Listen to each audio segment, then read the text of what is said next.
Now, if we take a look back at the very end of the sequel trilogy with The Rise of Skywalker, one of the most controversial moments in that movie is, of course, exactly how the character of Rey was treated as both a Skywalker and a Palpatine.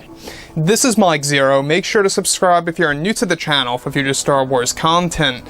Now, one thing about Disney Star Wars is that obviously they had a bit of a good start in the beginning, then they just fell completely with The Last Jedi and Solo: A Star Wars Story. I'm not necessarily saying that Solo was a terrible film. To me, it was an entertaining movie at best, but box office-wise, it was a colossal failure, and we all know that. That's a true fact. I mean, even Ron Howard admitted that it was a failure at the box office. Even Kathleen Kennedy said that. That was their biggest failure within the Star Wars universe. Now, moving ahead, they are primarily focused on Disney+. They really are focused on television because of how you can really expand on the characters and focus on character development. It really is a great way to explore the characters' lives throughout the years. Now, given that, of course, they are working on over a dozen Star Wars projects for Disney Plus alone, I mean, that tells us a lot. That really does indeed tell the Star Wars fans that Disney is very busy and ambitious when it comes to this new expanded universe. Now, everything related to actress Daisy Ridley, alright? This is the actress that portrayed Rey in the sequel trilogy movies and how she brought the character of Rey to the table, interacting with Ben Solo. We've obviously seen of how a lot of people would often criticize the character, ever since she was very much powerful with no explanation, and then later on we got that explanation in episode 9. We'll get into that in just a little bit, but given that The Mandalorian Season 2 is now over and done with, Disney and Lucasfilm are focused on their new Star Wars universe as well as their other projects in the works as well. George, John, and Dave are actively developing new material for the franchise. However, it's noted that at one point in time behind the scenes for The Rise of Skywalker, while it was being produced, actress Daisy Ridley often had many problems on the set with Lucasfilm's Kathleen Kennedy, where Daisy would actually rehearse and train for dozens of scenes, only for Kennedy to constantly delete those scenes on the spot. It's said that Ridley got so frustrated on the set of episode 9 at times that she would think of walking off the set and quitting the entire project on the spot.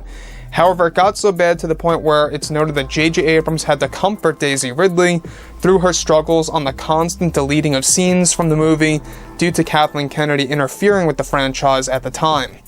Additionally, it's described that this is the main reason as to why Daisy Ridley quit from Star Wars in general and refuses to come back for the Rise of Skywalker animated sequel series planned for Disney Plus that will feature Rey Skywalker again, because she was actually fearing that this would interfere or at least damage her future career as an actress.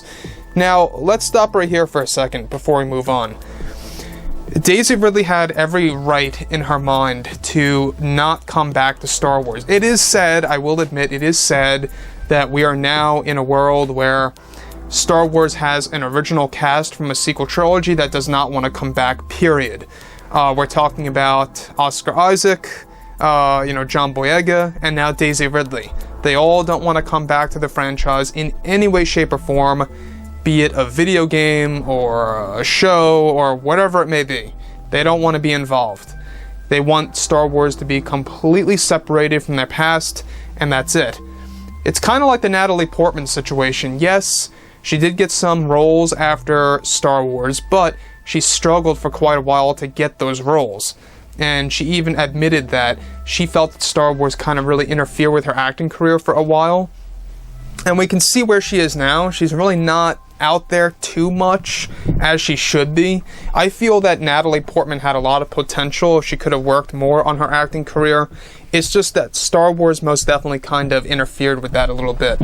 Daisy Ridley seems to be in the same exact boat here, at least in my opinion. We do know that Adam Driver's getting at least decent roles. Oscar Isaac is getting decent roles with, the new Dune movie. That's going to give him a new, entrance into Hollywood, I think, as long as it's a successful film. John Boyega, we're not really seeing too much from him, but he is working on a couple of projects right now, nothing significant. However, what's really interesting about this is that Daisy Ridley got so frustrated to the point where she nearly quit the project and nearly just walked off the set and called it quits. Now, it was J.J. Abrams who allowed Daisy Ridley to put her mind straight and keep her on the actual movie. That would have been a big failure and a big embarrassment for Disney if they lost Ridley at the time. You know, obviously, that probably could not happen legally. I don't think that she can just break contracts. But everything related to Daisy Ridley here, we do know that she does not want to return to Star Wars. She is done. Wants nothing to do with the Rise of Skywalker sequel series, which, by the way, we talked about this. It's going to be an animated form, very much lifelike, kind of like a video game cutscene, if you will, from Battlefront or the Old Republic video games. That type of animation style, that type of graphics, if you will. So, like I've said before in the past, guys, you know, drop a comment below.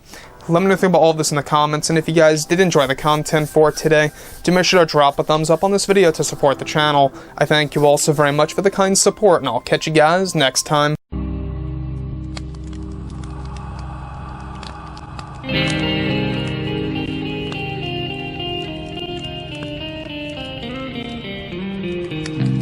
Gun in hand, we are alone again. No, I'm not the one from night to moon.